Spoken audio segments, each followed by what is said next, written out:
द्यावा, द्यावा शब्द है। द्यावा पृथिवी वरुणस्य धर्मणा वृषभिते अजरे भूरि रेतसा।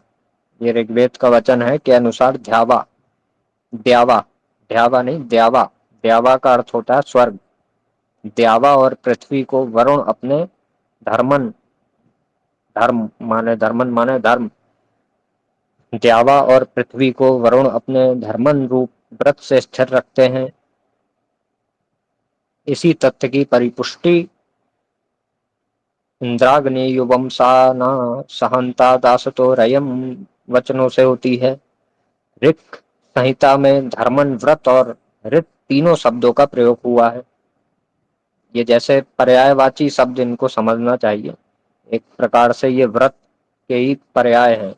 जैसे एक ही अलग अलग स्थलों पर अलग अलग शब्दों का उपयोग होता है, अर्थ समान होने पर भी स्थल के अनुसार उसका उपयोग किया जाता है। जैसे कोई कहेगा कि गंगा जल ले आए, कहा जाता है गंगा जल ले आए, ऐसा कहते हैं। कोई कहता है कि गंगा जी से पानी ले आए, ऐसा तो नहीं कहा जाता है। तो शब्दों का भी चयन किया जाता है स्थल के अनुसार।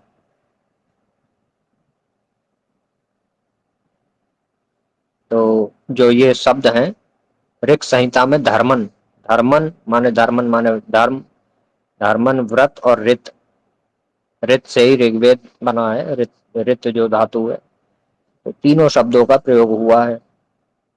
विज्ञ, विज्ञ मित्र और वरुण अपने सुस्थिर व्रत स्वरूप स्वभाव से असुरों की अद्भुत प्रबल शक्तियों के आघात से अपने धर्मों की रक्षा करते हैं। ऋत के नियमानुसार विश्व पर शासन करते हैं, स्वर्ग में सूर्य को प्रतिष्ठित रखते हैं।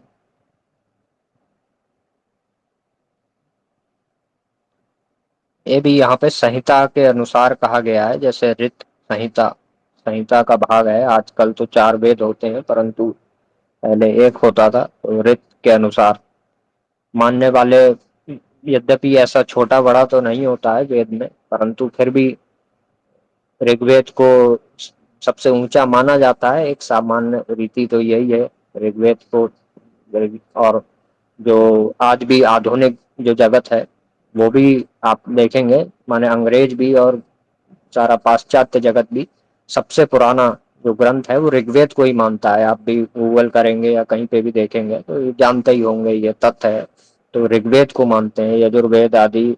हाँ, ये सब बराबर ऐसा नहीं है, परंतु एक जो चला आ रहा है वो इस प्रकार से ऋग्वेद। तो यहाँ पर यही बताया गया है।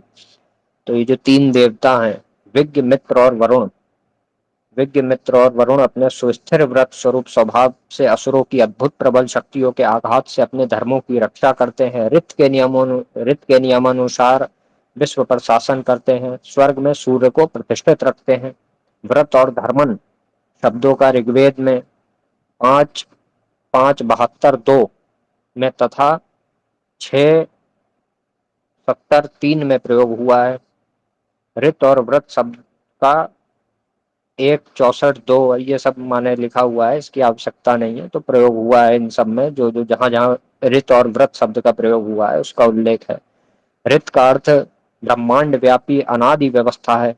व्रत का अर्थ नित्य सर्वज्ञ सर्वेश्वर और सर्वज्ञ कल्प देवों महर्षियों मुनियों द्वारा प्रतिष्ठित विधान है। धर्मन का अर्थ यम नियम तथा यज्ञ आदि वर्णाश्रम धर्म है। इस प्रकार शास्त्र अनुमोदित पवित्र आचरण रूप सत्कर्म संज्ञक धर्म का मूल सत्य संकल्प है। तो सत्य संकल्प का मूल प्रकृति, प्रपंच और उद्भिज स्वजत जरायुज मानस तथा स्वयंभू प्राणियों में व्याप्त शाश्वत सिद्धांत रूप ऋत है। जिस प्रकार कपाल पिंड और मृतिका का संवेद स्वरूप घट है, उसी प्रकार धर्म संकल्प और शाश्वत सिद्धांत का संवेद स्वरूप व्रत है। महात्म बोध, महत्व बुद्धि, संकल्प और आचरण से व्रत की सिद्धि संभव है।